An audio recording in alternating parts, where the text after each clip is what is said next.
5 बोसोराव एफाग्राब थांखिखौ फोजोबनो हाया दा लामा दालांखौथ' बयबो बानायो सब लिडारानो खिन्थु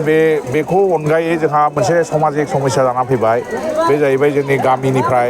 जोंनि लाइमोन सेंग्राफ्रा फिसा फिसौ साख्रि नागिरनानै बयबो माने दस्रा स्टेटआव दस्रा हादोराव दस्रा रायजोआव माइग्रेट जागासिनो दं दा बिथांमोनखौ बोरै लाबोनानै जों बहाय खामानियाव एंगेज खालामनो हायो बेखौनो मावनांगौ माने मावनांगौ खामानि दङ बहाय एमप्लयमेन्ट जेनेरेसन जेखौ होननानै बुङो एमप्लयमेन्ट बारायनाय बे खामानिखौ मावनांगौ दं जोंनि जायगाया इन्डास्ट्रियेल बेल्ट नङा इन्डास्ट्रि गैया बहाय जोङो खालि एग्रिकालचार आरो टुरिजिम मोननैल' राहा दङ दा जोङो दाख्लि प्रमद बर' सारनि दैदेननायाव जे सरकारमोन जों टुरिजिम सेक्टरखौ बिराद मोजाङै माने बानायबायमोन एमप्लयमेन्ट आराम्भ जाबायमोन खिन्थु दा गोदान सरकार फैनायाव टुरिजिमनि जे मेइन माने टुरिजिमा बोरैहाय बारायो बेखौ जाहैबाय जायगाया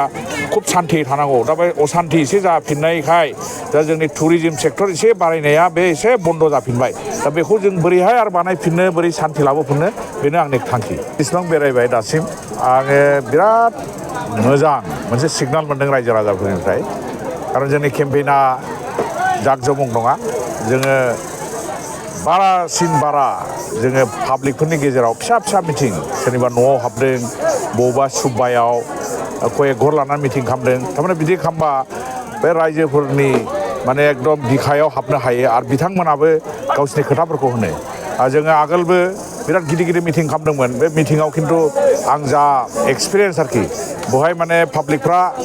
माने माइकआव मा होनदों ओरै खोमाजों खोनाबाय फारसेजों हगारलाङो दा एबार सिस्टेमा आलादा आं निजै न' हाबनानै फिसा फिसा मिटिं खालामदों आं रायजोफोरनिफ्राय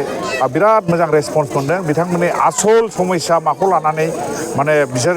दा रायजो जागासिनो दं बेफोर जिनिसखौ बाथ्राखौ आंनो बुंदों आरोखि दा आं एमएलए जायोबा बेफोरखौनो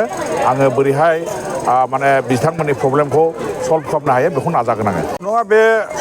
सोर जेनगोन होननानै बुंनो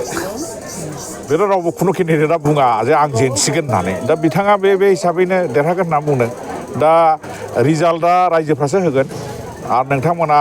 प्रेसनि मानसिफ्रा नोंथांमोनानो मिन्थिसिनगौ आरोखि जे एक्सुवेलि सिङाव मा जानानै दङ